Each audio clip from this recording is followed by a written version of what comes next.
നമസ്കാരം. ഞാൻ നിങ്ങളുടെ സ്വന്തം ശരവൺ മഹേശ്വർ. കൃഷ്ണശിലയായി എന്ന എൻ്റെ പരമ്പരയിലെ 128ാമത്തെ എപ്പിസോഡാണിത്. ഇന്ന് ഞാൻ നിങ്ങളോട് പറയുന്നത് പ്രശസ്ത എഴുത്തുകാരിയും പ്രഭാഷകയും അധ്യാപികയും വിദ്യാഭ്യാസ വിചക്ഷണയുമൊക്കെയായ ശ്രീമതി ബി ഹൃദയകുമാരിയെക്കുറിച്ചിട്ടാണ്.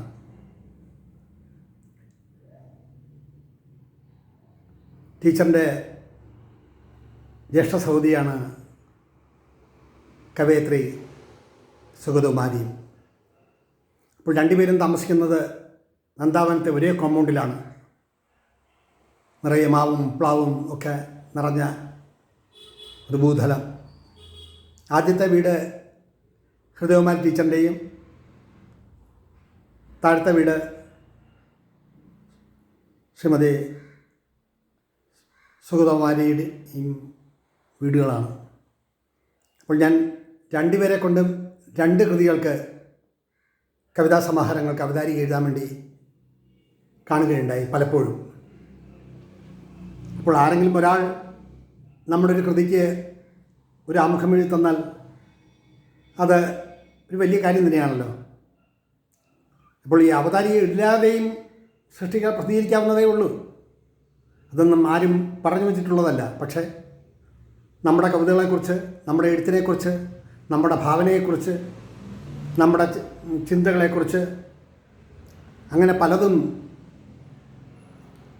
നോക്കി കുറിക്കാൻ ഉയർന്ന നിലയിൽ ഉയർന്ന എഴുത്തുകാർക്ക് കഴിയും എന്നുള്ളത് കൊണ്ടാണ് ഓരോ സൃഷ്ടിയിലും ഓരോരുത്തരെ കൊണ്ട് എഴുതിക്കാനായിട്ട് ഞാൻ പരിശ്രമിച്ചിട്ടുള്ളത്. എൻ്റെ അറിവ് എത്രത്തോളമാണ്, എൻ്റെ എഴുത്ത് എങ്ങനെയാണ് എന്നതിനെക്കുറിച്ചൊക്കെ മനസ്സിലാക്കാൻ വേണ്ടിയിട്ടാണ് ഓരോ കൃതികളും ഓരോ എഴുത്തുകാരെ കണ്ട് എഴുതിക്കാൻ വേണ്ടി ശ്രമിച്ചിട്ടുള്ളത്. ഇവിടുന്ന് കോഴിക്കോടും ഇവിടുന്ന് തൃശ്ശൂരും ഇവിടുന്ന് കണ്ണൂരും അങ്ങനെ കേരളത്തിൻ്റെ വിവിധ ഭാഗങ്ങളിൽ യാത്ര ചെയ്ത് ഓരോരോ എഴുത്തുകാരെ പാലക്കാട്ടും ഒക്കെ പോയി ഓരോരുത്തരെ പോയി കണ്ടാൽ അപ്പോൾ എഴുതി കിട്ടിയില്ലെങ്കിൽ പിന്നെ പലവട്ടം പോയി അങ്ങനെ ഒരുപാട് കടമ്പകൾ കടന്ന് ഒക്കെയാണ് ഒരു സൃഷ്ടിക്ക് ഒരു അവതാരികയോ ഒരു ആമുഖമോ എഴുതി കിട്ടുന്നത്. അല്ലാതെ ഇവിടുന്ന് പോസ്റ്റ് വഴി അയച്ച് ചെന്ന് കഴിഞ്ഞാൽ ഉടനെ തന്നെ 2-1 3 രണ്ടാഴ്ച കഴിഞ്ഞോ ഒരു അവതാരികയോ ആമുഖമോ എഴുതി കിട്ടില്ല. അതേക്കുറിച്ച് മനസ്സിലാക്കാൻ കഴിവുള്ളവർക്കും എഴുതുന്നവർക്കും അറിയാൻ കഴിയും. അത്രമാത്രം ദുർഘടമാണ്. കാരണം അതാരെയും കുറ്റം പറഞ്ഞിട്ട് കാര്യമില്ല. എഴുത്തുകാർ എന്ന് പറയുമ്പോൾ ഞാൻ ഉൾപ്പെടെയുള്ള സമൂഹത്തിൽ നമ്മുടെ മനസ്സ്, സമയം, സന്ദർഭം, സാഹചര്യം ഇതെല്ലാം ഒത്തുവരണം. ഒന്നിനെക്കുറിച്ച് വിലയിരുത്തി എഴുതണമെന്നുണ്ടെങ്കിൽ ജീവിതത്തിൻ്റേതായിട്ടുള്ള പല പല പ്രശ്നങ്ങളും നേരിടുമ്പോൾ ചിലപ്പോൾ മാസങ്ങളെടുത്തിരിക്കും, ചിലപ്പോൾ വർഷങ്ങളെടുത്തിരിക്കും. അങ്ങനെ പലതും സംഭവിക്കാം. അതിലാരെയും കുറ്റപ്പെടുത്തിയിട്ടൊന്നും കാര്യമില്ല. അപ്പോൾ എൻ്റെ 2 കവിതാ സമാഹാരങ്ങളുമായി സുഗതകുമാരി ടീച്ചറിനെയും ഹൃദയകുമാരി ടീച്ചറിനെയും കാണാൻ പോകുമ്പോഴെല്ലാം എന്തോ ഒരു തടസ്സങ്ങൾ വന്നുകൊണ്ടേയിരുന്നു. അങ്ങനെ ഒരു 3-4 തവണ ഹൃദയകുമാരി ടീച്ചറിനെ നേരിൽ കണ്ട് സംസാരിച്ചു. 4ാമത്തെ തവണ അവരെ കാണാൻ പോകുമ്പോൾ വളരെ വിനയത്തോടെയും അല്പം ദുഃഖത്തോടെയും മറ്റുമാണെന്ന് തോന്നുന്നു. ചുരുൾ വിരിഞ്ഞ കസേരയിലിരിക്കുമ്പോൾ അവർ പറഞ്ഞു, കുട്ടി, എനിക്കിപ്പോൾ ഒന്നും എഴുതാനേ കഴിയുന്നില്ല. മനസ്സ് സ്വതന്ത്രമാവണ്ടേ. മനസ്സിൽ പല പല പ്രശ്നങ്ങളാണ് കടന്നു വരുന്നത്. പിന്നെ പ്രായത്തിൻ്റേതായിട്ടുള്ള പ്രശ്നങ്ങളും കാണാം. ഇപ്പോൾ മുമ്പിലത്തെ പോലെ ഞാനൊന്നും എഴുതാറേയില്ല. വല്ലപ്പോഴും എന്തെങ്കിലും കുത്തിക്കുറിച്ചാൽ ആയി. ചേച്ചിയെ പോയി കാണൂ, ചേച്ചി എന്തെങ്കിലും എഴുതിത്തരും എന്ന് പറഞ്ഞപ്പോൾ ഞാൻ അതിനായി വളരെ വിനയത്തോടെ മറുപടി പറഞ്ഞു, ഒരു വ്യക്തിക്ക് പകരം ഒരിക്കലും തുല്യമാകില്ലല്ലോ മറ്റൊരു വ്യക്തി. ഒരു വ്യക്തിയുടെ കാഴ്ചപ്പാട് പോലെ ആയിരിക്കില്ല മറ്റൊരു വ്യക്തിയുടെ കാഴ്ചപ്പാട്. ഒരാൾ നല്ലതെന്ന് പറയുന്നത് മറ്റൊരാൾക്ക് നല്ലതെന്ന് തോന്നണമെന്നില്ല. അപ്പോൾ ചിന്തയും എഴുത്തും രീതികളും ഓരോരുത്തരിലും വ്യത്യസ്തമാണ്.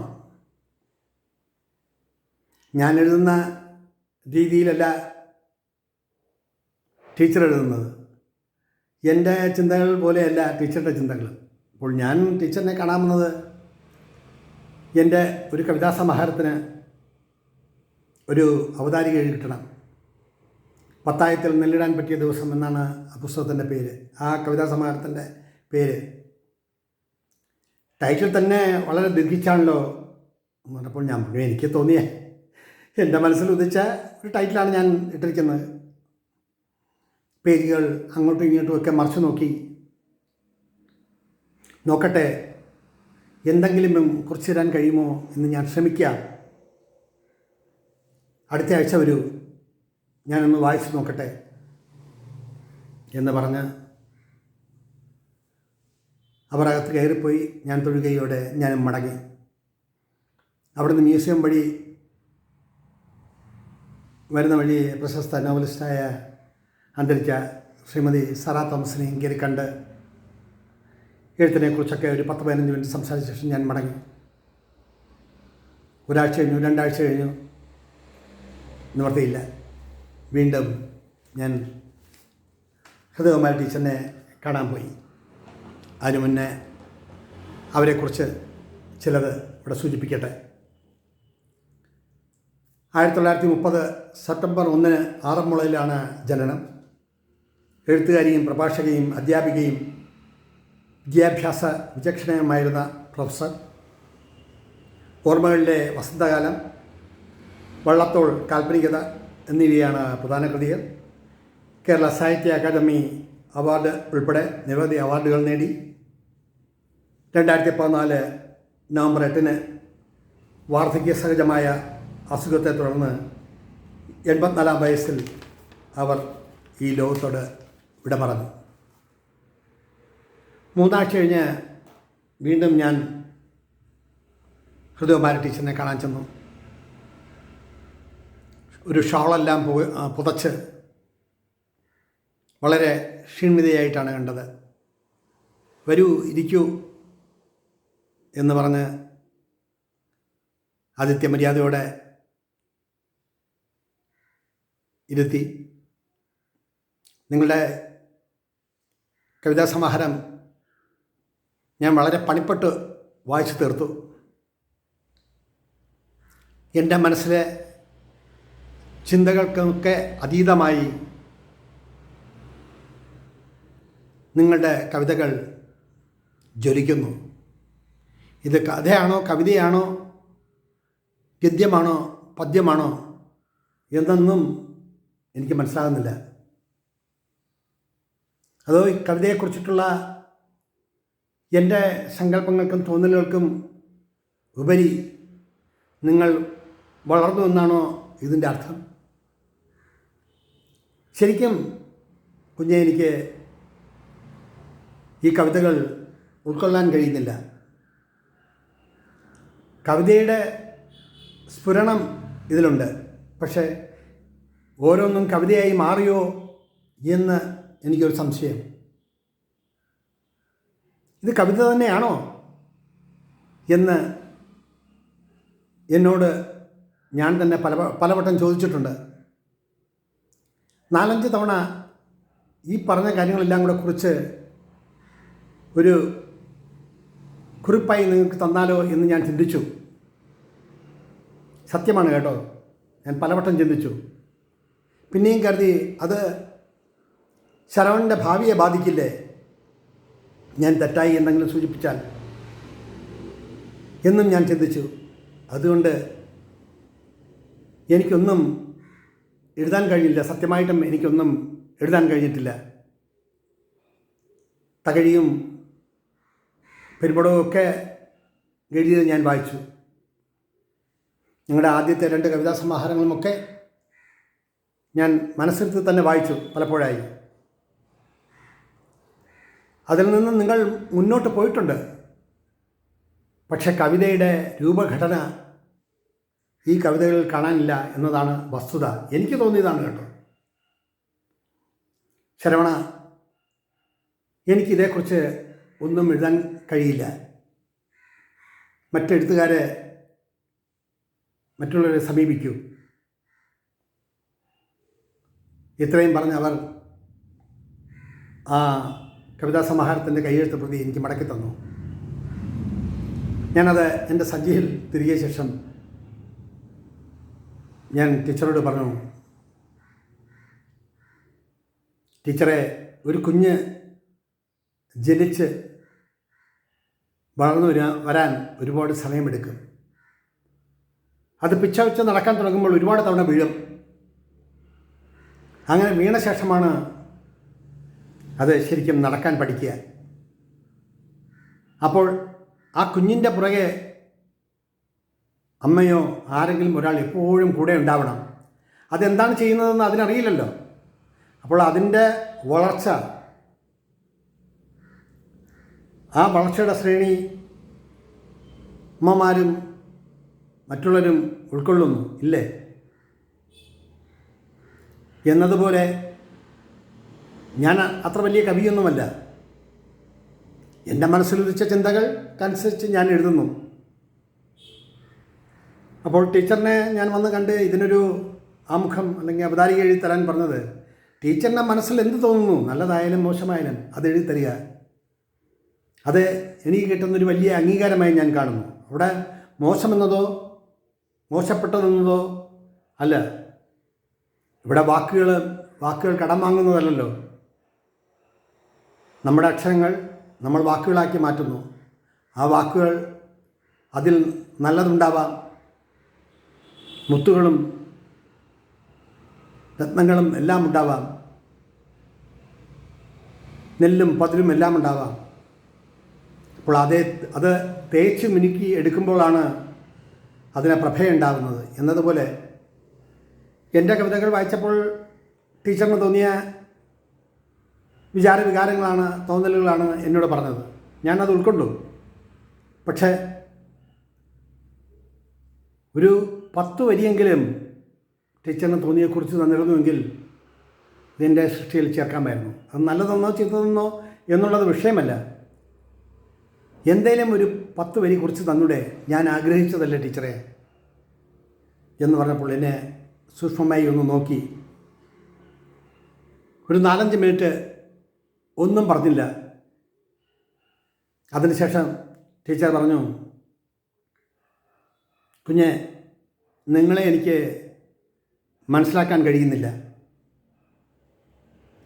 സാധാരണ ഓരോ എഴുത്തുകാരും തങ്ങളെപ്പറ്റി നല്ലത് പറയണം എന്ന് പറഞ്ഞാണ് ഞാൻ കേട്ടിട്ടുള്ളത്. പക്ഷെ അതിൽ നിന്ന് വ്യത്യസ്തമായി നല്ലതായാലും മോശമായാലും വേണ്ടില്ല, ഒരു 10 വരി കുറിച്ച് തരാൻ പറയുമ്പോൾ എന്തോ എന്നുള്ളിൽ ചിന്തകൾക്ക് പല തോന്നലുകൾ ഉടലെടുക്കുന്നു. എന്നോട് ക്ഷമിക്കൂ. ഈ സൃഷ്ടിക്ക് അവതാരികയോ ആമുഖമോ എഴുതാൻ എനിക്ക് കഴിയില്ല കുഞ്ഞെ. ക്ഷമിക്കുമല്ലോ. എന്നോട് ദേഷ്യവും വെറുപ്പൊന്നും തോന്നരുത്. എന്തോ എനിക്കവ ഉൾക്കൊള്ളാൻ കഴിയുന്നില്ല. ഞാൻ പറഞ്ഞു, വിഷമമില്ല ടീച്ചറെ, ഒരു വിഷമവുമില്ല. മനസ്സ് അത്രമാത്രം ഉറപ്പുള്ളതാണ്. ഒഴുകുന്ന പുഴയുടെ അടിത്തട്ടിൽ കിടക്കുന്ന ഓരോ പാറക്കഷ്ണങ്ങളും വെള്ളം വീണ് അതിൽ കുത്തും ചതവും എല്ലാം മാഞ്ഞ് അതിലൊരുണ്ട ഗോളമായി മാറുന്നില്ലേ കാലാന്തരത്തിൽ? അതുപോലത്തെ ഒരു പ്രക്രിയയാണ് എനിക്ക് എഴുത്ത്. ടീച്ചർ എഴുതിയില്ല എന്ന് പറഞ്ഞിട്ട് എനിക്ക് വിഷമമൊന്നുമില്ല. എത്രയോ പേരെ ഞാൻ കണ്ടിരിക്കുന്നു. എത്രയോ പേർ എഴുതാൻ കഴിയില്ല എന്ന് പറഞ്ഞിരിക്കുന്നു. അതൊന്നും എന്നെ ബാധിക്കുന്നൊരു വിഷയമേ അല്ല.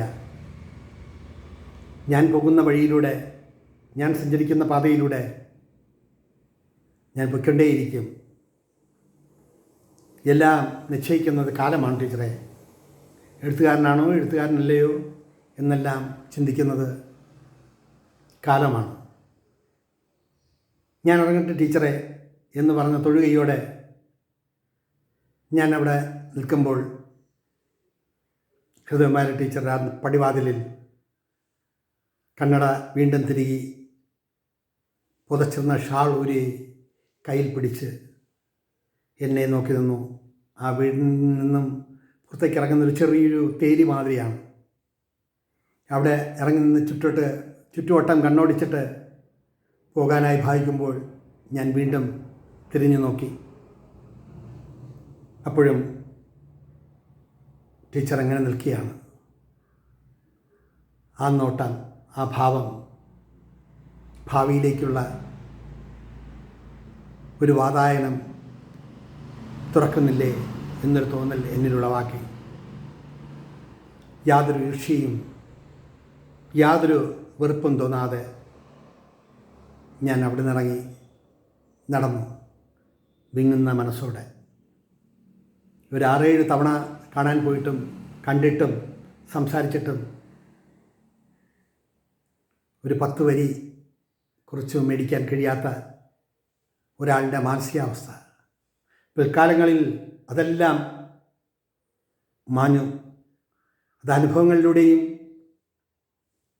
ജീവിതത്തിൻ്റെ പല തട്ടുകളും കടന്നുപോയതുകൊണ്ടാവാം ഇന്ന് ഇത് പറയുമ്പോൾ ദുഃഖമൊന്നും സ്ഫുരിക്കുന്നില്ല. പക്ഷേ ആ നല്ല വ്യക്തിത്വത്തെ, ആ നല്ല എഴുത്തുകാരിയെ, ആ നല്ല അധ്യാപികയെ നല്ലതായി തന്നെ ഓർക്കാനും അന്നത്തെ അനുഭവങ്ങൾ നിങ്ങളോട് പങ്കുവയ്ക്കാനും കഴിഞ്ഞത് വളരെ സന്തോഷം. ഇവിടെ ചുരുക്കട്ടെ എൻ്റെ വാക്കുകൾ. നന്ദി, നമസ്കാരം.